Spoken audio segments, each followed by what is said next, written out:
বিশ্ব নবীর পথ চিরশান্তির পথ, অশান্ত বিশ্বে তুমি রহমত, এসো তাই মেধা মননে জেনে নি। আসসালামু আলাইকুম ওয়া রাহমাতুল্লাহি ওয়া বারাকাতুহু। আলহামদুলিল্লাহি রাব্বিল আলামিন ওয়াসসালাতু ওয়াসসালামু আলা আবদিল্লাহি ওয়া রাসূলিহি নবিয়িনা মুহাম্মদ ওয়া আলা আলিহি ওয়া সাহবিহি আজমাইন, আম্মা বা'দ। ফাআউযু বিল্লাহি মিনাশ শাইতানির রাজীম। ইয়া আইয়ুহাল্লাযীনা আমানু ইযা তানাজাইতুম ফালা তাতানাজাউ বিল ইসমি ওয়াল উদওয়ান ওয়া মা'সিয়াতির রাসূলি وتناجوا بالبر والتقوى واتقوا الله الذي إليه تحشرون إنما النجوى من الشيطان ليحزن الذين آمنوا وليس بضارهم شيئا إلا بإذن الله وعلى الله فليتوكل المؤمنون। সুপ্রিয় দর্শক শ্রোতা, শুরুতেই জানাচ্ছি শুভেচ্ছা, স্বাগতম। এনটিভির নিয়মিত আয়োজন জুমাবারের প্রোগ্রাম, সুপ্রসিদ্ধ হাদিস গ্রন্থ রিয়াদুস সালেহিন হতে নিয়মিত হাদিসের দর্স। এই হাদিসের দর্সের প্রোগ্রামে আপনাদের সকলকে বিশেষভাবে আমন্ত্রণ জানাচ্ছি। আমরা রিয়াদুস সালেহিন থেকে ধারাবাহিক বিভিন্ন বিষয়কে কেন্দ্র করে দর্স গ্রহণ করে থাকি। আজকেও আমরা একটি অত্যন্ত সামাজিক গুরুত্বপূর্ণ একটি বিষয় নিয়ে দর্স গ্রহণ করব। ইমাম নববী রাহিমাহুল্লাহ অধ্যায় নিয়ে এসেছেন, কোথাও যদি একত্রে তিনজন মানুষ হয় তাহলে তিনজন মানুষের মাঝে একজনকে বাদ দিয়ে দুজনে পরস্পরে গোপনে কিছু কথা বলবে না, কারণ এটি তৃতীয় ব্যক্তিকে দুশ্চিন্তায় ফেলে দেয়। তবে জরুরি যদি বিশেষ কোনো প্রয়োজন হয় তাহলে সেই তৃতীয় ব্যক্তির অনুমতি সাপেক্ষে এবং সে কষ্ট পাবে না এমনভাবে সেটি করা যেতে পারে। এমন অধ্যায় নিয়ে এসেছেন। এখানে ইমাম নববী রাহিমাহুল্লাহ সূরা মুজাদালার 9 এবং 10 দুটি আয়াত নিয়ে এসেছেন, অতঃপর দুটি হাদিস নিয়ে এসেছেন। আয়াতগুলির মাঝে আল্লাহ সুবহানাহু ওয়া তাআলা বলেন, ইয়া আইয়ুহাল্লাযীনা আমানু ইযা তানাজাইতুম ফালা তাতানাজাউ বিল ইসমি ওয়াল উদওয়ান ওয়া মা'সিয়াতির রাসূলি। ওহে যারা ঈমান এনেছো, তোমাদের যদি একান্তই প্রয়োজন হয় গোপনে কিছু আলাপ করার, তাহলে সতর্ক হয়ে যাও।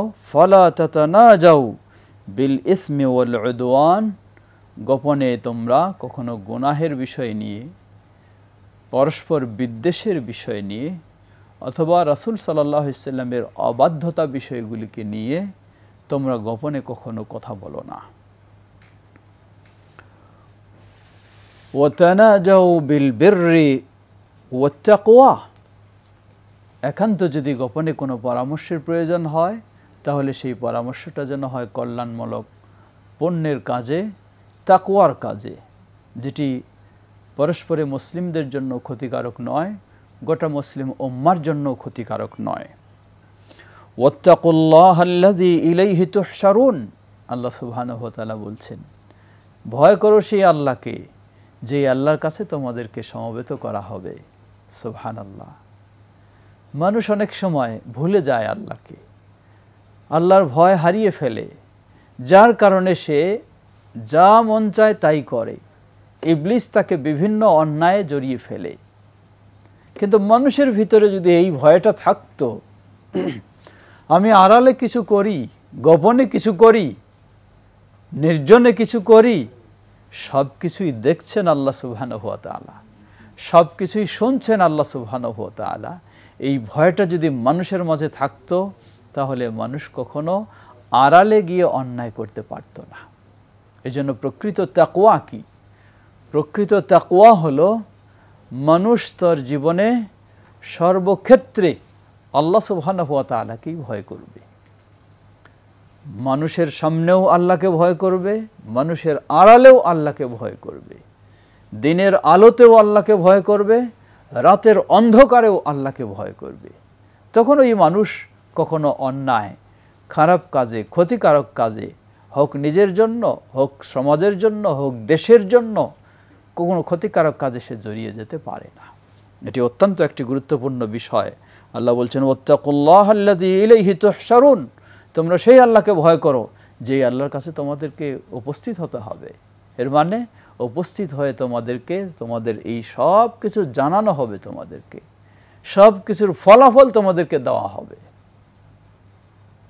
ইন্নামান নাজওয়া মিনাশ শায়তানি লিয়াহজুনাল্লাযীনা আমানু, আল্লাহ সুবহানাহু ওয়া তাআলা বলছেন, জেনে রাখো, গোপনে কিছু পরামর্শ করা, গোপনে কিছু আলাপ করা, গোপনে কিছু ষড়যন্ত্র করা, যেগুলির মাধ্যমে ঈমানদার যারা, মুসলিম যারা, তাদেরকে ব্যথিত করা হয়, দুশ্চিন্তায় ফেলা হয়, এমন গোপন পরামর্শগুলি তো শয়তানের পক্ষ থেকে। এগুলি কখনো আল্লাহর পক্ষ থেকে নয়, এগুলি শয়তানের পক্ষ থেকে। ওয়ালাইসা বিদাররিহিম শাইআ ইল্লা বিইذনিল্লাহ, আবার কেউ এতটুকু ভাবা উচিত নয় যে আমি গোপনে কিছু ষড়যন্ত্র, গোপনে কিছু পরামর্শ, গোপনে কিছু কাজ করলেই আমি অন্যের সব কিছু ক্ষতি করে ফেলতে পারবো, এমনটা সুযোগ নেই। আল্লাহ সুবহানাহু ওয়া তাআলা যাকে রাখে তাকে কেউ মারতে পারে না, আর আল্লাহ যাকে মারেন তাকে কেউ রাখতে পারে না। সব কিছু নির্ভর আল্লাহর উপরে। সুতরাং একদিকে হলো গোপনে এই ধরনের ষড়যন্ত্রমূলক কথাবার্তা, পরামর্শ, এটি করা নিষিদ্ধ, এটি শয়তানের কাজ। দেখবেন যে হয়তো আজকে আপনার মাঝে শয়তান উৎসাহ দিয়ে, আপনাকে সাহস দিয়ে এই ধরনের ষড়যন্ত্রমূলক কাজে, গোপন কাজে আপনাকে জড়ায় দিচ্ছে। পক্ষান্তরে দেখবেন এটি দিয়ে মূলত শয়তান আপনাকেই বড় বিপদের মাঝে ফেলার চেষ্টা করছে। অতএব ভাবা উচিত যে আমি কিছু ষড়যন্ত্র করলে, কিছু গোপনে চিন্তা করলে, গোপনে পরামর্শ করলেই মানুষকে ক্ষতির মধ্যে ফেলে দিব, এমনটা নয়। হতে পারে হিতে বিপরীত, যেটা আমি করেছি সেটা দিয়ে আমাকেই ক্ষতিগ্রস্ত করা হবে। ওয়ালাল্লাহি ফালিয়াতাওয়াক্কালিল মুমিনুন, মুমিনদের উচিত আল্লাহ সুবহানাহু ওয়া তাআলার উপর আস্থা রাখা, ভরসা করা। সুপ্রিয় দর্শক শ্রোতা, এই আয়াতগুলি থেকে আল্লাহ সুবহানাহু ওয়া তাআলা আমাদেরকে যা শিক্ষা দিচ্ছেন, পরস্পরে গোপনে কিছু পরামর্শ করা একেবারে নিষিদ্ধ নয়। যদি সেটি বৈধ কাজে হয়, উপকারী কাজে হয়, কল্যাণের কাজে হয়, তাহলে হতে পারে, অসুবিধা নেই। কিন্তু যদি ক্ষতিকারক কাজে হয় তাহলে সেটি অবশ্যই বর্জনীয়, সেটিতে সম্পৃক্ত থাকা কোনো মুমিনের জন্য উচিত নয়। আল্লাহু তাআলা আ'লাম। আসুন আমরা এখন লক্ষ্য করি, ইমাম নববী রাহিমাহুল্লাহ এখানে দুটি হাদিস নিয়ে এসেছেন। প্রথম হাদিস প্রসিদ্ধ সাহাবী আব্দুল্লাহ ইবনে ওমর রাদিয়াল্লাহু তাআলা আনহুমা হতে বর্ণিত। তিনি বলেন, আন্না রাসূলুল্লাহ সাল্লাল্লাহু আলাইহি ওয়াসাল্লাম قال إذا كانوا ثلاثة فلا يتناجى اثنان دون الثالث متفق عليه। যখন তোমরা তোমাদের কেউ তিনজন একত্রে হবে, সেই তিনজন ব্যক্তি একত্রে থাকলে তৃতীয় ব্যক্তিকে বাদ দিয়ে দুজন আলাদা কিছু গোপনে কানাকানি করে কথা বলবে না।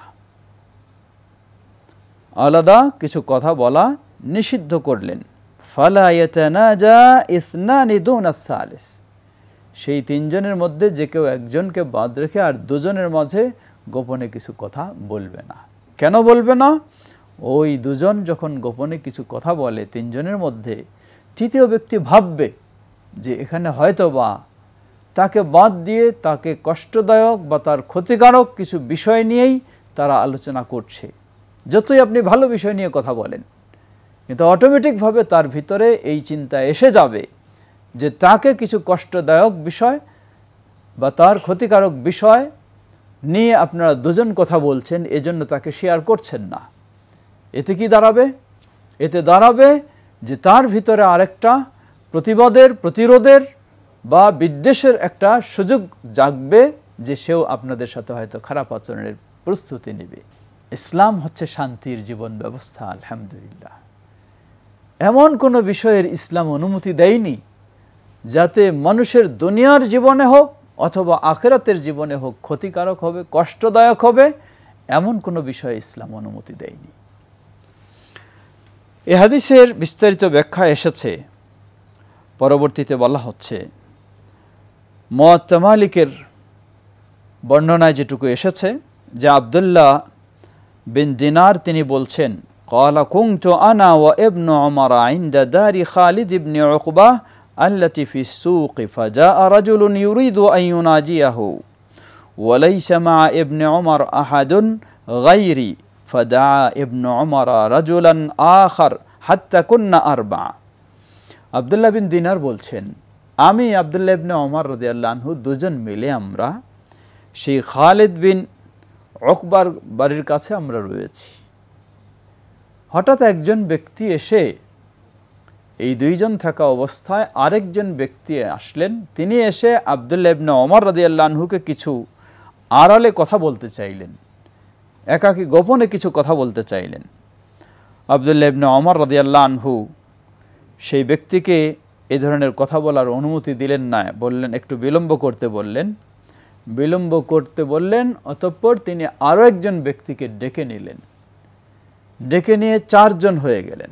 যখন 4 জন হলেন তারপরে তার সাথে কথা বললেন এবং তিনি বললেন, ফা ইন্নী সামি'তু রাসূলুল্লাহি সাল্লাল্লাহু আলাইহি ওয়াসাল্লাম ইয়াকুল লা ইয়াতানাজা ইসনানি দুনা ওয়াহিদিন। সুবহানাল্লাহ, সাহাবীদের আদর্শ কি ছিল লক্ষ্য করুন। সাহাবায়ে কেরাম রাসূল সাল্লাল্লাহু আলাইহি ওয়াসাল্লামের কাছে যা শুনেছেন তাদের জীবনটাকে সেভাবেই তারা পরিচালনার চেষ্টা করেছেন।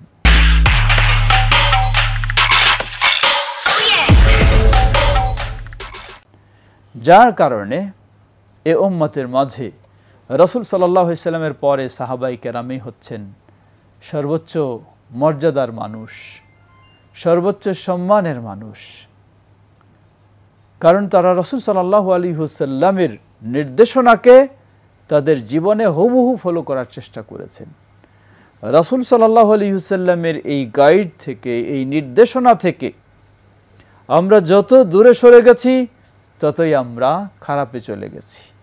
আর যারা সেই নির্দেশনার আলোকে চলার চেষ্টা করেছেন তারা দুনিয়া এবং আখিরাতে সম্মান ও মর্যাদা লাভ করেছেন।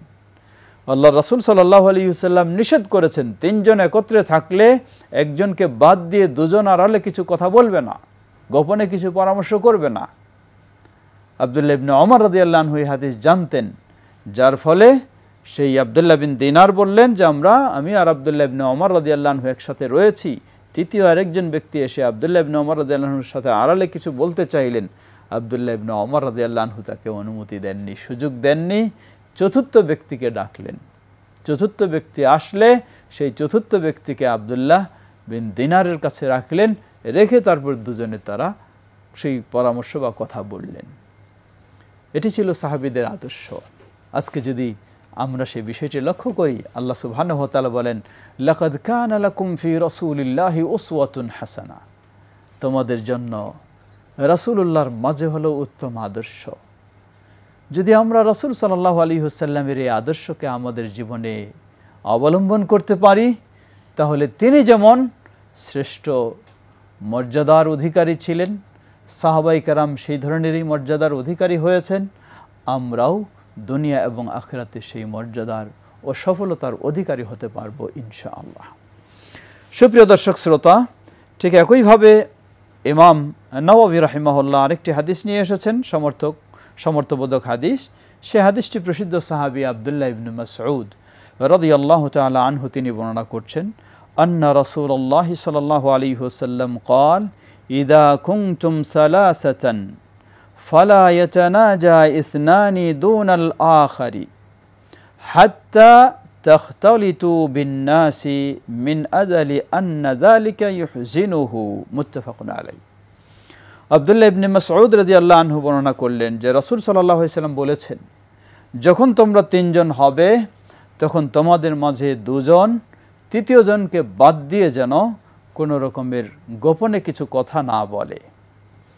হাত্তা তাখতালিতু বিন-নাস, যতক্ষণ না আরও কিছু মানুষ তোমাদের সাথে একত্রিত হয়, অর্থাৎ 3-এর সাথে 4 হবে, 5 হবে, 6 হবে, তারপর সেখান থেকে দুজন হয়তো আলাদা কিছু বলতে চাইলে বলতে পারে। কেন? মিন আজালি আন্না যালিকা ইউহজিনুহু, 3 জনের মধ্যে একজনকে বাদ দিয়ে দুজনে আড়ালে কিছু কথা বলাটা ওই তৃতীয় ব্যক্তিকে দুশ্চিন্তায় ফেলবে। সে ভাববে হয়তো আমার কিছু বিষয়ে তারা কথা বলতেছে, যার কারণে আমাকে শেয়ার করছে না, যেটি একটু আগে আমরা বলেছি, যার ফলে তার ভিতরে আলাদা একটা বিদ্বেষ তৈরি হতে পারে যে ঠিক আছে, তোমরা আমাকে সাথে রাখলা, আবার আমাকে বাদ দিয়ে তোমরা এই ধরনেরই করছো, তাহলে আমিও দেখব। হতে পারে এটি একটি বড় ধরনের দীর্ঘমেয়াদী সম্পর্ক বিচ্ছেদের অথবা এই ধরনের কোনো ক্ষতিকারক পন্থা অবলম্বনেরও কারণ হয়ে যেতে পারে। ইসলাম আলহামদুলিল্লাহ শান্তির জীবন ব্যবস্থা। সেটি পরিবারেও শান্তি কিভাবে আসে, সমাজেও কিভাবে শান্তি আসে, এমনকি গোটা দেশে কিভাবে শান্তি আসে, ইসলাম সেই ব্যবস্থায় আমাদেরকে দিয়েছে। কিন্তু দুর্বলতা হলো আমরা সেই ব্যবস্থাকে যথাযথ গ্রহণ করে নিতে পারিনি, যার কারণে আমরা অশান্তির সমুদ্রে হাবুডুবু খাচ্ছি। আসুন আমরা ফিরে আসি ইসলামের সেই শান্তির নীতি, ইসলামের সেই শান্তির বিধিবিধান আমরা গ্রহণ করার চেষ্টা করি। তাহলে ইনশাআল্লাহ দুনিয়ার এই ক্ষণিক কয়েকদিন, কতদিন আপনি দুনিয়াতে, আপনার ক্ষমতা কতদিন, আপনার বাহাদুরি কতদিন, আপনার সম্পদের বড়াই কতদিন নেই। লক্ষ্য করুন এই কিছুদিন আগের কথা, করোনা পরিস্থিতিতে যে যত সম্পদশালী ছিলেন, যে যত ক্ষমতাশীল ছিলেন, তিনি তো ততই দুর্বল হয়েছিলেন, ততই তিনি নির্জনে বসবাস করছিলেন। তাহলে কোথায় আপনার সম্পদ, কোথায় আপনার ক্ষমতা? দুনিয়ার কিছুই নেই, এগুলি সবই মিছে, সবই মিছে। সত্যিই আপনি সেই ওমর রাদিয়াল্লাহু আনহুর বিষয়ে যা বলা হয় যে তিনি একজন শাসক, আমিরুল মুমিনিন, খলিফাতুল মুসলিমিন, গোটা মুসলিম জাহানের তিনি খলিফা, অথচ তিনি নিশ্চিন্তায় তিনি জীবনযাপন করছেন। কোনো প্রহরীর প্রয়োজন নেই, কোনো বহু শক্তিশালী অট্টালিকার প্রয়োজন ছিল না, কারণ তিনি দুনিয়াটাকে সেভাবেই গ্রহণ করেছেন, দিনকে প্রাধান্য দিয়েছেন, আল্লাহর সন্তুষ্টি চেয়েছেন, নিজে শুধু বড় হওয়ার চিন্তা করেননি। সত্যি আজও সেই পরিবেশ রয়েছে, যিনি যত অন্যায় করবেন তিনি তত নিরাপত্তাহীনতায় ভুগবেন, আর যিনি যত সাধারণভাবে চলবেন তত আল্লাহ সুবহানাহু ওয়া তাআলা তাকে নিরাপত্তা দান করবেন। নিরাপত্তা তো আল্লাহ সুবহানাহু ওয়া তাআলার কাছে। সুপ্রিয় দর্শক শ্রোতা, আজকের এই অধ্যায় থেকে আমরা আরও কিছু শিক্ষা নিতে পারি যে 3 জন মানুষ একত্রে হলে একজনকে বাদ দিয়ে দুজনে যেমন আড়ালে কথা বলবে না, এটি ওই ব্যক্তিকে কষ্ট দেওয়া, তাকে দুশ্চিন্তায় ফেলে দেওয়া, এজন্য ইসলাম নিষিদ্ধ করেছে। ঠিক এমনইভাবে যেগুলি এই আয়াতগুলি থেকেও যা শিক্ষণীয় রয়েছে যে পরস্পরে গোপনে কিছু পরামর্শ, গোপনে কিছু পরিকল্পনা, এটি আসলেই যদি কল্যাণকর কাজে হয়ে থাকে তাহলে অনুমতি রয়েছে, আর না হলে বেশিরভাগটাই অকল্যাণকর। আমাদের সমাজে একটি চর্চা রয়েছে যেটি ইসলাম কঠিনভাবে নিষেধ করেছে। আল্লাহ সুবহানাহু ওয়া তাআলা বলেন, ওয়ালা ইয়াগতাব বা'দুকুম বা'দা, তোমাদের পরস্পরে একে অপরের যেন পরনিন্দা, গীবত চর্চায় জড়িয়ে না যায়, কারণ এটি একটি ভয়ঙ্কর রোগ। যেই মানুষেরা সমাজে এই ধরনের কাজগুলি করে বেড়ায়, একজনের কথা নিয়ে আরেকজনের কাছে জড়ায় দেয়, একজনের দোষ ত্রুটি আছে না আছে সেগুলি আরেকজনের কাছে ভিন্নভাবে উপস্থাপন করে, তাকে তুচ্ছ করার জন্য, হেয় করার জন্য, এই রোগটা এত ভয়ঙ্কর, যেই ব্যক্তিগণ এই কাজগুলি করে আনন্দ উপভোগ করেন তিনি মূলত তার যে ভয়ঙ্কর পরিণতি হবে সেটি অনুভব করতে পারেন না। নবী সাল্লাল্লাহু আলাইহি ওয়াসাল্লাম দুজন মুসলিমের কবরের পাশ দিয়ে অতিক্রম করছিলেন। অতিক্রম করলে তিনি সাহাবীদেরকে জানালেন দেখো আল্লাহর পক্ষ থেকে আমাকে জানানো হলো এই দুই কবরের ব্যক্তিকে শাস্তি দেওয়া হচ্ছে, আযাব দেওয়া হচ্ছে। সে আযাবের কারণ কি? একজন ব্যক্তি আন্নাহু ইয়ামশি বিন্নামিমা, তার স্বভাবটাই ছিল একজনের কথা নিয়ে আড়ালে আরেকজনের কাছে গোপনে জড়িয়ে দেওয়া, যাতে দুজনের মাঝে সম্পর্ক নষ্ট হয়, দুজনের মাঝে বন্ধুত্ব নষ্ট হয়ে যায়। এটাই ছিল তার স্বভাব। এই স্বভাবের কারণে কবরে তাকে কঠিন আযাব দেওয়া হচ্ছে। সুপ্রিয় দর্শক শ্রোতা, আমাদের সমাজে এই ধরনের কিছু মানুষ রয়েছে যে এটাতেই তৃপ্তি খুঁজে পায়, লা হাওলা ওয়ালা কুওয়াতা ইল্লা বিল্লাহ। অথচ ইসলাম বলে উত্তম মানুষ হলো ওই মানুষটা যেই মানুষটা দুজনের মাঝে সমন্বয় সাধনের ব্যবস্থা করবে। দুজনের সম্পর্কের অবনতি ঘটেছে, খারাপ মানুষ হলে একটু আরো সুযোগ নেবে যে অবনতিটা কিভাবে আরো বৃদ্ধি করে দেওয়া যায়, আরো দূরত্ব কিভাবে সৃষ্টি করা যায়, একে অপরের কথাগুলি উল্টাপাল্টা করে বলে দুজনকে ক্ষিপ্ত করে তুলবে আরো। আর ইসলাম বলে ওই ব্যক্তি হলো খারাপ মানুষ, তার স্থান জাহান্নামে, জান্নাতে সে প্রবেশ করতে পারবে না। সহিহ মুসলিমের হাদিসে এসেছে লা ইয়াদখুলুল জান্নাতা কাত্তাত। কাত্তাত ওই ব্যক্তি যে ব্যক্তি দুজনের মাঝে সম্পর্ক অবনতির লক্ষ্যে, দুজনের মাঝে দূরত্ব তৈরি করার লক্ষ্যে একজনের কথা আরেকজনের কাছে নিয়ে ভিন্ন ভিন্নভাবে উপস্থাপন করে সম্পর্ক নষ্ট করবে, এই ব্যক্তি জান্নাতে প্রবেশ করতে পারবে না, যতই সে নিজেকে মুসল্লি বা ইমানদার ভাব দেখাক না কেন। জান্নাত তার জন্য নিষিদ্ধ।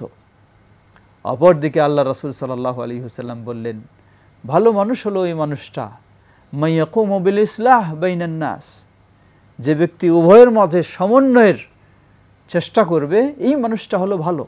দুজনের মাঝে কিছু দূরত্ব তৈরি হচ্ছে, আপনার দায়িত্ব, যদি আপনি ভালো মানুষ হতে চান তাহলে আপনার দায়িত্ব হলো ওই দুজনের মাঝে দূরত্ব কমিয়ে কিভাবে দূরত্ব দূর করা যায়, বন্ধুত্ব তৈরি করে দেওয়া যায়, সেটি হলো আপনার দায়িত্ব। সুবহানাল্লাহ, এটাই হলো ইসলামী নীতি, এটাই হলো ইসলামী সমাজনীতি। সমাজ একাকী নয়, সমষ্টিগতভাবে মানুষ বসবাস করে, সেটাই হলো সমাজ। এই সমষ্টিগতভাবে বসবাসের মধ্যে যদি এই নীতি না থাকে তাহলে সেই সমাজ কখনো শান্তিপূর্ণভাবে থাকবে না। সুপ্রিয় দর্শক শ্রোতা, আমরা বলছিলাম যে এটি অত্যন্ত একটি ভয়ঙ্কর রোগ, যে আড়ালে কিছু ক্ষতিকারক বিষয় নিয়ে পরামর্শ করা, ষড়যন্ত্রমূলক কথা নিয়ে পরস্পরে গোপনে কিছু কথা বলা, সেটি হতে পারে তিনজনের আরেকজনকে বাদ দিয়ে হোক অথবা যে কোনো সার্বিকভাবেই হোক না কেন। আসুন আমরা সেই বাঁকা পথ বর্জন করে, সেই ইবলিসের পথ বর্জন করে, যা আমার জন্য কল্যাণ হবে, মুসলিম উম্মার জন্য কল্যাণ হবে, সমাজের জন্য কল্যাণ হবে, দেশবাসীর জন্য কল্যাণ হবে, এমন পথেই আমরা অগ্রসর হব। আল্লাহ আমাদের সকলকে সে পথে অগ্রসর হওয়ার তৌফিক দান করুন। আজকের এই সুন্দর দাস থেকে যেন আমরা শিক্ষা নিয়ে, এই কোরআনের আয়াত এবং হাদিস থেকে শিক্ষা নিয়ে আমাদের জীবনটাকে আলোকিত করতে পারি, সমাজকে আরও সুন্দর করতে পারি। আল্লাহ আমাদের সে তৌফিক দান করুন। ও আখির দাওয়ানা আনিল হামদুলিল্লাহ রাব্বিল আলামিন ওয়া সাল্লাল্লাহু তাআলা নবিয়িনা মুহাম্মদ ওয়া আলা আলিহি ওয়া সাহবিহি আজমাইন। ওয়াসসালামু আলাইকুম ওয়া রাহমাতুল্লাহি ওয়া বারাকাতুহু। চিরশান্তির পথ অশান্ত বিশ্বে তুমি রহমত, এসো তাই মেধা মনু